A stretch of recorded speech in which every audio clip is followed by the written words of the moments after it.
والنهارده معانا ملخص فيلم جديد، وقصتنا بتبدأ بقصة مأساوية لزوجين، الزوج نيكو والزوجة ميا، وللأسف بيهربوا سايبين بلدهم أسبانيا، وده لأن البلد بتعاني من شح الموارد، فبيقتلوا الستات الحوامل والأطفال، وعشان كده بيسيبوا البلد خالص وبيسافروا لأيرلندا، بس بيكون عن طريق غير شرعي. واستغلت القصة دي عصابة وبيهربوا الناس في حاويات البضايع، بس قبل ما بيركبوا الحاوية بيقلعوهم ملط حرفيا، وده لأنهم بياخدوا كل الفلوس اللي معاهم حتى الذهب اللي هم لابسينه. وفي الأول ميا بترفض لأنه خاتم جوازهم، بس نيكو بيقدر يقنعها لأنهم للأسف هيموتوا، فبتضطر وبتقلع الخاتم وبتديهوله، وبيروحوا بسرعة عشان يركبوا الحاوية اللي هيهربوا فيها. وأول ما بيركبوا الحاوية بتكتشف ميا إن كلها أطفال وحوامل، وعشان كده بتفك بطنها اللي كانت مخبياها، ولأن ميا كانت لسه خايفة إن هم يطبقوا نفس النظام ده في أيرلندا، ولكن نيكو بيطمنها وبيقول لها إن هم استحالة يطبقوا النظام ده، وعشان يطمنها أكتر بيقول لها إنه بيحبها وهيفضل جنبها لحد آخر لحظة في حياتهم. وبعدها بيسألها عن طفلتهم الجميلة، ولكنها صدمته لما قالت له إنها ما اتحركتش بقالها يومين،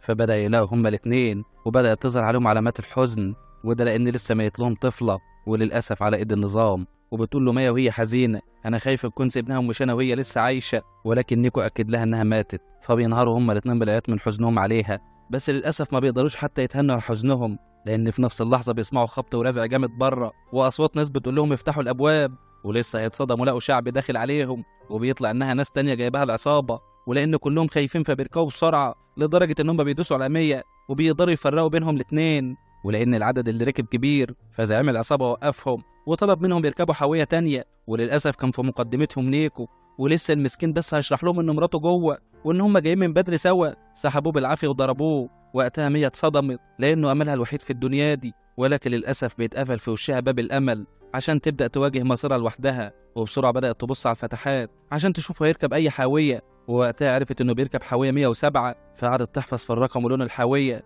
وطلعت تليفونها بسرعة وكلمته، وبيكونوا هما الاتنين منهارين من الخوف، وبتقول له مية إنها خايف لأنها بعيدة عنه، فقال لها إنها ما تثقش في أي حد موجود معاها وتخلي بالها من تليفونها وأكلها والحاجة اللي معاها، بس كل ده ما كانش فارق معاها، وقالت له أنا عايزة أكون معاك، فطمنها إن هما أول ما يوصلوا هيكونوا مع بعض، واضطر يقفل معاها على عينه عشان بطارية التليفون تكفيهم، حتى هي كمان قلبها كان بيتقطع وهو بيقفل، ويا دوبك بتقفل معاه بتشوف البلاوي اللي بتحصل بره، وأولهم الحرب على الأكل والشرب وموت الأطفال والحوامل قدام أهاليهم، فانهارت من العياط من هول المنظر لأنها كانت ممكن تكون واحدة منهم، ويا دوبك المسكينة لسه هترتاح قالت لهم واحدة منهم: لازم كلنا نرجع ورا ونستخبى، وده لأن الحاوية وصلت المينا والشرطة عايزة تفتشها قبل ما تركب السفينة ويتأكدوا إذا كانوا بيهربوا فيها حد.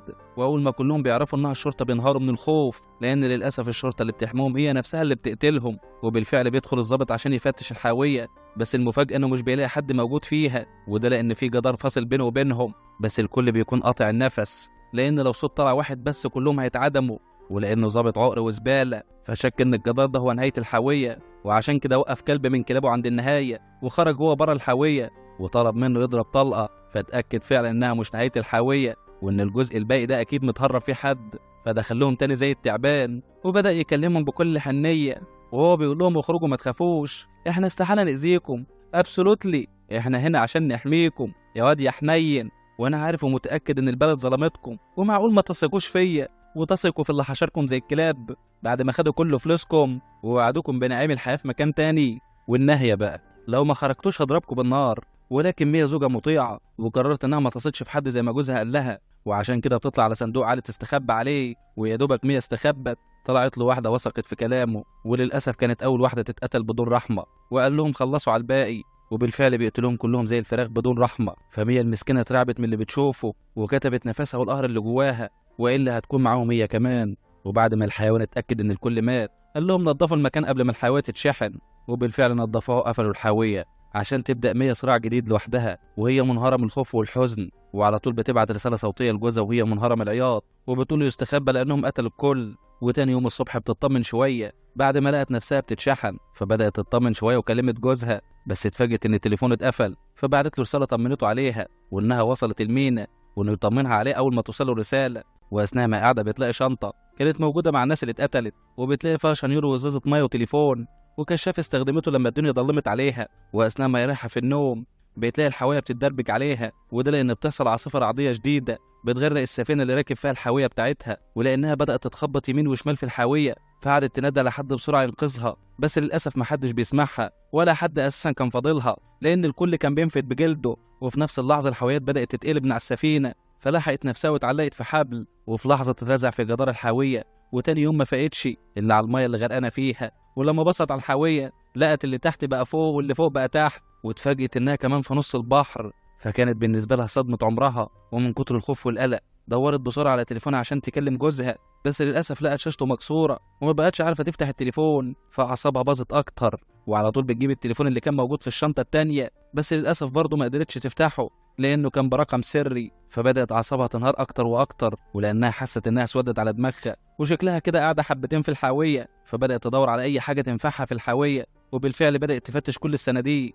وكان أول صندوق علب بلاستيك فاضية واللي مش فاهم هم شاحنينها ليه أساسا، ولقت صندوق كله هدوم فلبست لها طقم يدفيها، وصندوق تاني كله سماعات، يعني للأسف مفيش حاجة تتاكل. وأثناء ما بتدور في الصناديق بتلاقي ألبوم الذكريات بتاعتها عايم في المية، ويا دوبك لسه هتبتسم على الذكريات السعيدة بتسمع أصوات صريخ بره، وطلع إن الصوت جاي من حاوية 107 والناس بتصرخ جواها لأن الحاوية للأسف بتغرق بيهم، والسبب إن العدد كبير في الحاوية. فانهارت من الصدمة وهي بتنادي على جوزها وهي بتطمنه إنها جنبه وبتطلب منه يتماسك. ومن خوفها على جوزها بتيجي في دماغها فكرة، وبتطلع الشريحة من تليفونها وبتحطه في التليفون التاني اللي لقته عشان تلحق تتصل على جوزها، بس للأسف الحاوية بتكون غرقت، فبتنهار من العياط والصدمة والخوف وكمية أحاسيس ما تتوصفش جواها، لحد ما بيدخل عليها الليل وهي لسه ماسكة التليفون وبترن على جوزها على أمل إنه يرد عليها في مرة، ولكن للأسف بدون فايدة. فبتفقد الأمل بعد ما راح آخر أمل كان ليها في الحياة، فقررت إنها تموت نفسها بالمطوة اللي لقتها وسط الحاجة. وفي عز الألم يولد الأمل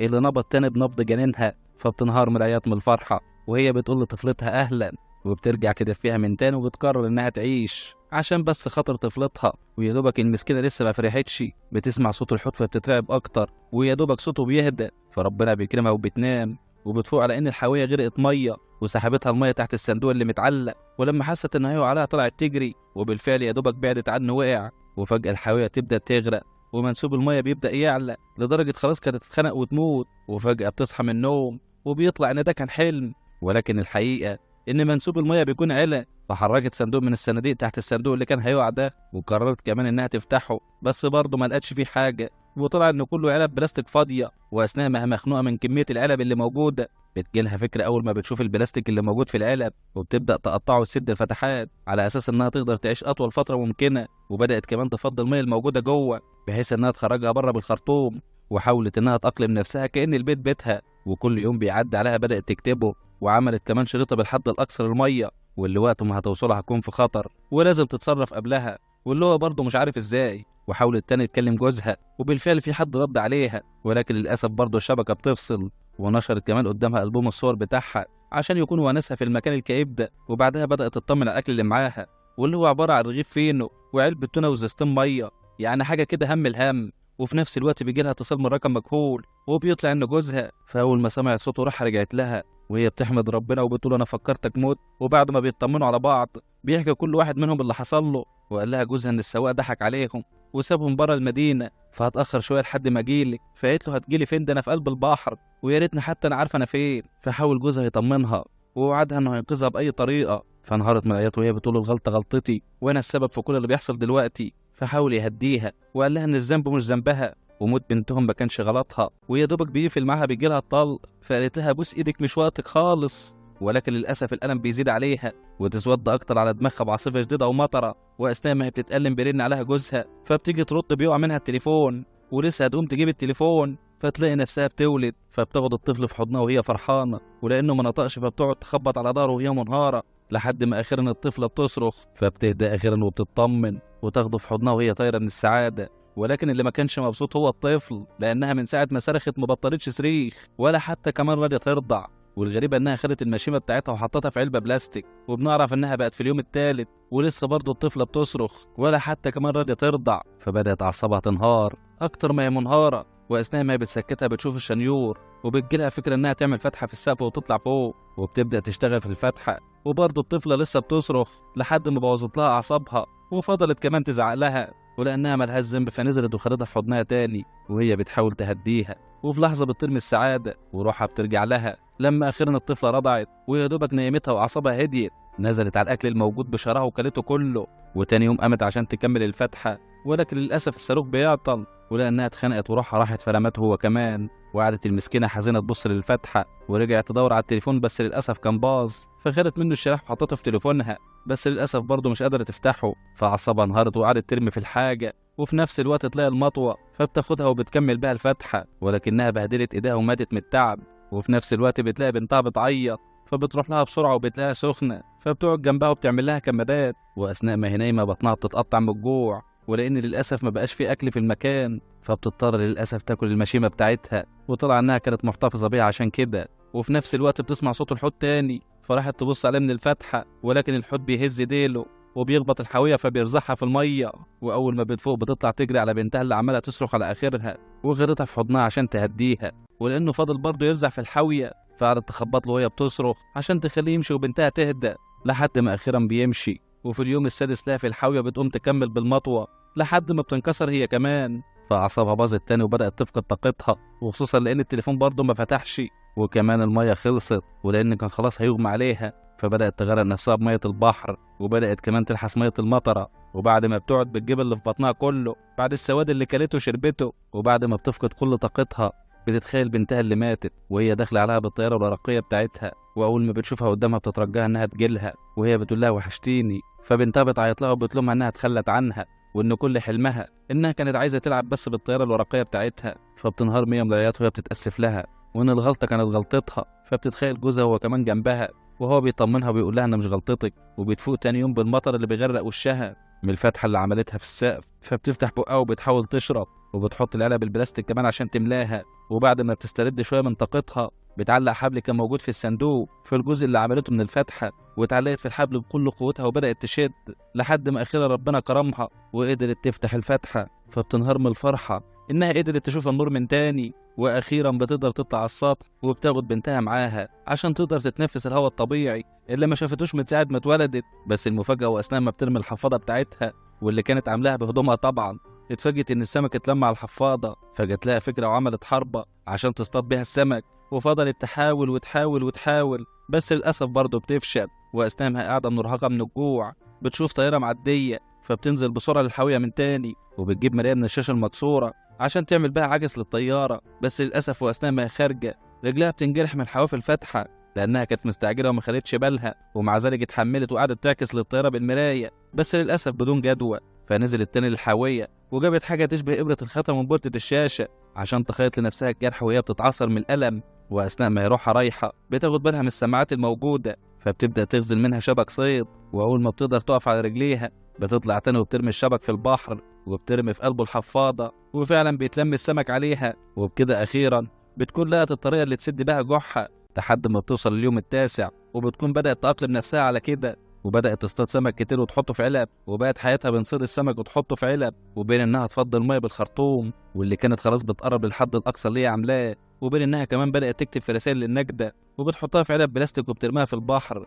يمكن حد يعثر فيها ويساعدها. وفي اليوم ال 12 بدأت تصبر نفسها بإنها بتحكي لبنتها عن سفينة نوح، وإن ربنا كرمهم وقدرت توصل لبر الأمان، فمش بعيد على ربنا إن هم كمان يوصلوا لبر الأمان. وأثناء ما بتحكي لبنتها وهي منهارة من العياط بإن الدولة لما بدأت تاخد الأطفال والحوامل كان جوزها هو اللي بيخرج يجيب لهم الأكل، ولكن بنتهم اتخنقت من القعدة في البيت وكانت عاوزة تنزل تلعب زي أي طفلة، وفي الأول رفضت كتير، ولكن مع زن البنت سمحت لها تنزل، ويا دوبك نزلت خدوها منهم، وعشان كده بتحمل نفسها الذنب إنها كانت السبب في موتها. ولكنها بتسمع صوت خبطة ضعيفة في الحاوية، فطلعت على السطح تشوف فيه إيه، وبيطلع إنها علبة بلاستيك من اللي رمياهم. وفي نفس الوقت بيجيلها اتصال من جوزها، ومع محاولات إنها ترد عليه بتقدر أخيرا ترد، فروحها بترجع لها من تاني إنها قدرت تسمع صوت جوزها من تاني، ولسه بتحكي له إن الشاشة مكسورة ومش عارفة ترن له، فطلع إن هو بيكلمها عشان يودعها، وقال لها إنه مش هيقدر يجي ينقذها وإنها لازم تنقذ نفسها بنفسها. فأعصابها باظت أكتر وسألته إيه اللي بيحصل، فقال لها إنه كان أثناء ما رايح لها بقارب للأسف انضرب عليه نار ودلوقتي بينزف وللأسف هيموت. فبتنهار من الصدمة بعد ما اتأكدت إن جوزها بيودعها، وهو بيقول لها إنه ما قصرش وحاول يعمل اللي عليه، بس للأسف فشل، وقعد يعتذر لها لأنه كان السبب في فكرة السفر، ولكن هي بتحاول تهديه وتطمنه، وإنه بالفعل أنقذهم، وإنها كمان ولدت بنتهم، وإنه كان السبب إنها تعيش لحد اللحظة دي لأنها بس كانت عايزة تعيش عشانه.